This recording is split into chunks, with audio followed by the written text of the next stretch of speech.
साथियों, अभी आदरणीय चिदम्बरम साहब ने और अजय माकन जी ने जो बातें बोली वो मैं समझता हूँ ना सिर्फ कांग्रेस पार्टी की सोच है, लेकिन अधिकांश भारत के नागरिक और विशेष रूप से नौजवानों के अंदर जो आज पीड़ा है उसको उन्होंने प्रदर्शित किया है। और जैसा अजय माकन जी ने कहा कि सरकार को पहले चाहिए था, जो लाखों लाख खाली पद पड़े हैं, फौज में 2 साल से भर्तियां नहीं हुई, उसके लिए वैसे ही नौजवान आंदोलित थे और कोविड का बहाना लेके 2 साल से रिक्रूटमेंट नहीं हुआ। 1,20,000 ऑफिसर्स के पद खाली पड़े हैं थल सेना के अंदर, तो पहले बैकलॉग को पूरा करना चाहिए था।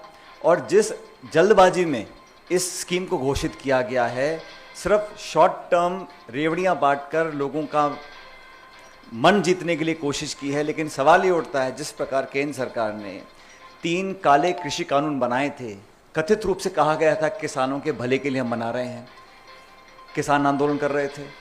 अब जिन नौजवानों के लिए योजना बनाई गई है वो सड़कों पे हैं, पूरे देश में आंदोलन हो रहा है। तो जिनके भले के लिए आप स्कीम बना रहे हो, अगर वही आपके खिलाफ आंदोलन कर रहे हैं तो विनम्रतापूर्वक केंद्र सरकार को इसको रोक देना चाहिए। इस स्कीम से लाभ बहुत कम है और नुकसान बहुत ज़्यादा है।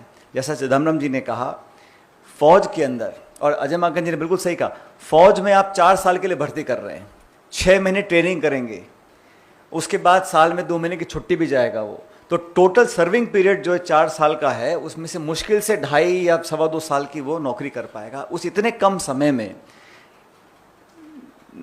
नाम नमक और निशान की जो बात कह रहे थे, ये बिल्कुल सही है। फौज में सरहद पर खड़े होकर देश के लिए शहादत देने के साथ साथ अपने साथियों के साथ एक असमरणीय एक जज्बात पैदा होते हैं।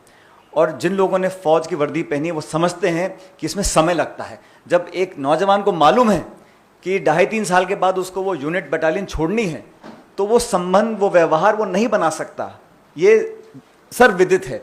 लेकिन जानबूझकर इस स्कीम को डाला गया है। हम समझते हैं इस स्कीम को तुरंत प्रभाव से रोक देना चाहिए।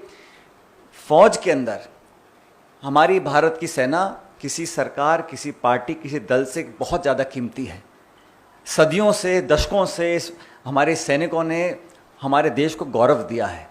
आज उनके भविष्य के साथ, उनके रिक्रूटिंग जो प्रक्रिया है उसके साथ, और विशेष रूप से करोड़ों करोड़ों नौजवानों के साथ जो खिलवाड़ करने का काम हो रहा है, ये आज से पहले कभी किया नहीं है। और भारतीय सेना, भारतीय फौज, हम सबको उन पर फख्र है। मुझे लगता है कि उसके साथ इस